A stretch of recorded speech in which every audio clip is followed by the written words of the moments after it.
ଆଜିର ପ୍ରଥମ ପ୍ରଶ୍ନଟି ହେଉଛି ଚର୍ମ ଶୁଖିଲା ଦେଖାଯିବା କେଉଁ ଭିଟାମିନ୍ ଅଭାବରୁ ହୋଇଥାଏ? Option A vitamin B, option B vitamin D, option C vitamin A, option D vitamin C. ପ୍ରତ୍ୟେକ ପ୍ରଶ୍ନରେ ଆପଣଙ୍କୁ 5 ସେକେଣ୍ଡର ସମୟ ମିଳିବ। ଯଦି ଆପଣ କୌଣସି ଉତ୍ତର ଜାଣିଥିବେ ତେବେ ଆମକୁ କମେଣ୍ଟ ମାଧ୍ୟମରେ ଜଣାନ୍ତୁ।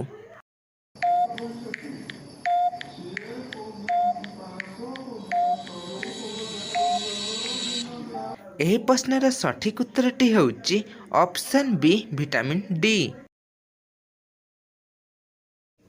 ଆଜିର ଦ୍ୱିତୀୟ ପ୍ରଶ୍ନଟି ହେଉଛି ଗୋଟିଏ ମାଛି ତାର ଜୀବନ କାଳ ମଧ୍ୟରେ କେତେ ଥର ଅଣ୍ଡା ଦେଇଥାଏ? ଅପସନ୍ ଏ 4ରୁ 5 ଥର, ଅପସନ୍ ବି 5ରୁ 6 ଥର, ଅପସନ୍ ସି 3ରୁ 4 ଥର, ଅପସନ୍ ଡି 6ରୁ 7 ଥର।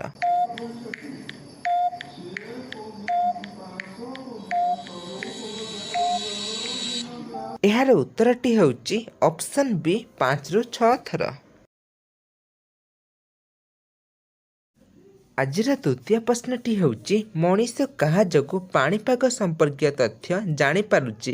ଅପସନ୍ ଏ ନକ୍ଷତ୍ର, ଅପସନ୍ ବି ସୂର୍ଯ୍ୟ, ଅପସନ୍ ସି ଉପଗ୍ରହ, ଅପସନ୍ ଡି ଗ୍ରହ।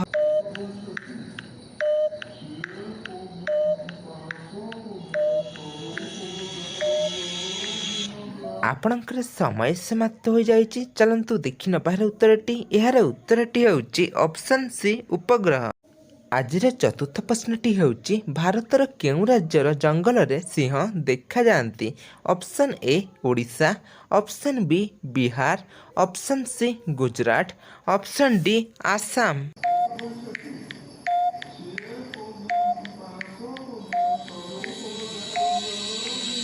ଆପଣଙ୍କର ସମୟ ସମାପ୍ତ ହୋଇଯାଇଛି। ଚାଲନ୍ତୁ ଦେଖିନେବା ଏହାର ଉତ୍ତରଟି। ଏହାର ଉତ୍ତରଟି ହେଉଛି ଅପସନ୍ ସି ଗୁଜରାଟ।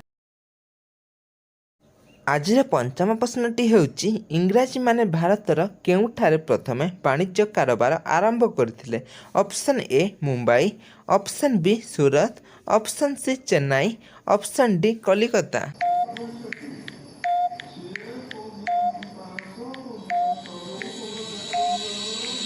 ଆପଣଙ୍କର ସମୟ ସମାପ୍ତ ହୋଇଯାଇଛି। ଏହାର ଉତ୍ତରଟି ହେଉଛି ଅପସନ୍ ବି ସୁରତ। ଆଜିର ଷଷ୍ଠ ପ୍ରଶ୍ନଟି ହେଉଛି ଆଦିମ ମଣିଷମାନେ ପ୍ରଥମେ କେଉଁ ଧାତୁ ବ୍ୟବହାର କରି ଅସ୍ତ୍ରଶସ୍ତ୍ର ନିର୍ମାଣ କରିଥିଲେ? ଅପସନ୍ ଏ ତମ୍ବା, ଅପସନ୍ ବି ଲୁହା, ଅପସନ୍ ସି କଂସା, option D bronze.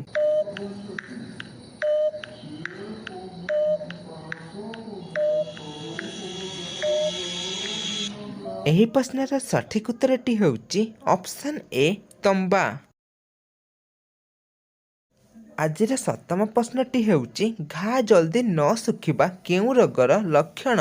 Option A scurvy, option B ହଇଜା, ଅପସନ୍ ସି ଯକ୍ଷ୍ମା, ଅପସନ୍ ଡି ହେଉଛି ରକ୍ତଚାପ।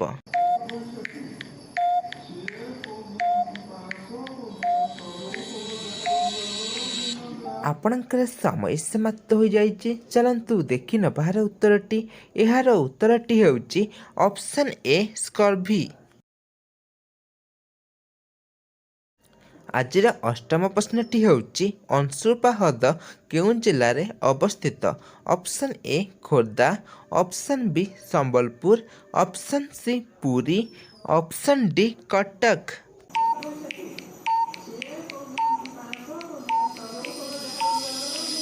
ଚାଲନ୍ତୁ ଦେଖିନେବା ଏହାର ଉତ୍ତରଟି। ଏହାର ଉତ୍ତରଟି ହେଉଛି ଅପସନ୍ ଡି କଟକ। ଆଜିର ଶେଷ ପ୍ରଶ୍ନଟି ହେଉଛି ଚୁଟିରେ ପ୍ରତିଦିନ କ'ଣ ଲଗାଇଲେ ଚୁଟି ଝଡ଼ିବା ଦୂର ହୁଏ? ଅପସନ୍ ଏ ଅଣ୍ଡା, ଅପସନ୍ ବି ମହୁ, ଅପସନ୍ ସି ଲେମ୍ବୁ, ଅପସନ୍ ଡି ଟମାଟୋ।